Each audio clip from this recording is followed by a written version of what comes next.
it's interesting that Baker Mayfield gave the Browns hope, right? If you go back 2 years ago, Baker Mayfield becomes the starting quarterback. They won some games. I think they won 7 games that year. And Baker Mayfield and his persona and his belief in himself and his ability to raise up teammates, like he gave them actual hope. But I think that hope that he gave them allows them to see how good they can be. And I do believe that in order to be that good, Baker probably won't be their quarterback if, in fact, they can get to that next level. Does that make sense? I don't know. It made sense. I was driving around today and I was thinking about Baker and was trying to figure out exactly how to word what I thought. Like, I like Baker Mayfield. I think guys like playing with Baker Mayfield. But everyone has now seen the full Baker Mayfield, which we saw it against Georgia, I remember, in a college football playoff. You see it at times in the NFL level where he wants to run around back there like he's Russell Wilson. He's not. He wants to make throws like he's Brett Favre. He's not. And this goes to what I like about the Titans. Like the Titans know exactly who they are and what they are and why they are who they are and what they are. And they're okay with it. Like, look, we got some limitations and, we're just okay with it. I don't know if Lamar can improve to this point, but I do feel like there's a little of Lamar still wanting to break through to be somebody that he's not. He's not an NFL spread game quarterback. He's not a guy. He has to hit their offense, and that's kind of it. It has limitations. So maybe this is going to limit Lamar as well, but he has such freakish athletic ability and arm strength that maybe he can improve and overcome it.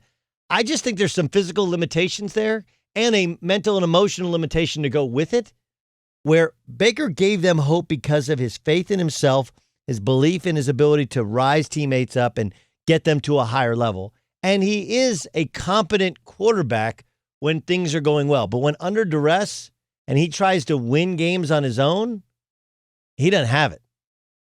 Just doesn't. And that's not really, it's a knock on Baker, but it's not an ultimate, like there's not a lot of dudes that do have that extra ability. He's a little bit too small. He has a little bit less arm strength than he should. He has a little bit less athleticism than he should. Like, look, he was evaluated properly getting ready for the draft before he had that unbelievable year at OU where he was supposed to be a 3rd, 4th, maybe even a 5th round draft pick based upon his ability.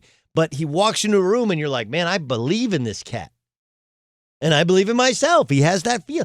But there's just this limitation there that we're kidding ourselves if we don't understand that it exists.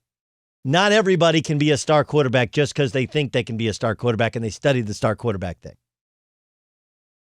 I'll tell you, it reminds me, I have a friend who's a broadcaster. He's been doing it longer than I have. He was a very good college basketball player. He's really good at analyzing basketball. He has a terrible voice. He just does not have, it's just really hard to listen to for long stretches. And that's kind of one of the things that people have a predetermined bias against. You have a terrible voice, even when you're doing television. You're not, we don't see your face. We hear your voice. You can't do it. And that's where I feel like he is. So Cam Newton was not on an NFL roster for about 3 weeks, right? He gets released by the Carolina Panthers, and there's people that claim, you name it, why he wasn't on one. I've talked to NFL front office people. In fact, I talked to 2 different front offices who both, one signed, the other one traded for. Now, they both acquired quarterbacks in the offseason, and both the quarterbacks they acquired are now their starting quarterbacks. So I'm not going to give away who I talked to or whatever. But I asked them both, like, do you have regret over Cam Newton? They're like, the problem with Cam was we couldn't really check his shoulder. In addition to, we don't know how he would fit in with our offense. He had run several different offenses in Carolina, but we don't know if he can throw and throw consistently.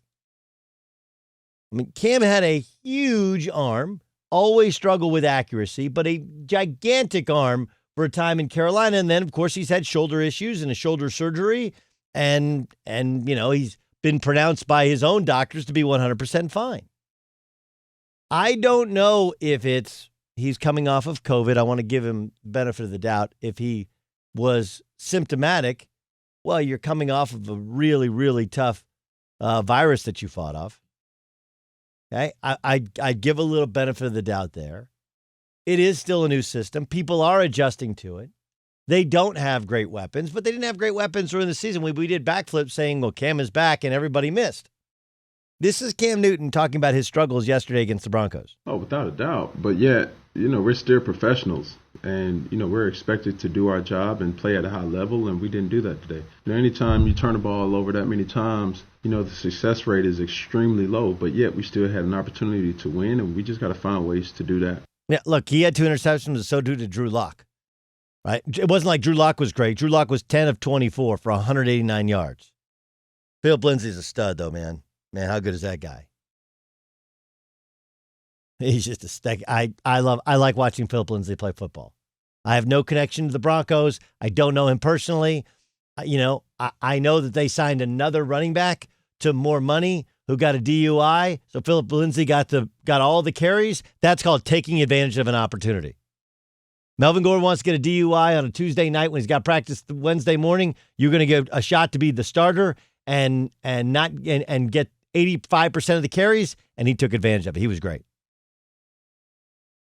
And I'll give Cam Newton this, he didn't really have a running back, right? They didn't really have a running back to hand the ball to. But he was bad. They were bad. And I don't know if it's COVID, or I don't know if it's people figuring him out, or I don't know if it's they didn't have the weapons after all. But that was bad. They're just and let's not act like the Broncos defense is the traditional Broncos defense. You got a tremendous coordinator as your head coach, but they're beaten up by injuries, including, of course, most notably Von Miller. So I'm trying to figure out as we get our bearings. Was it because we had such limited expectations of what Cam Newton would be? Or was Cam Newton really good and he just had a bad week? Or was he really good and now he's coming back from COVID?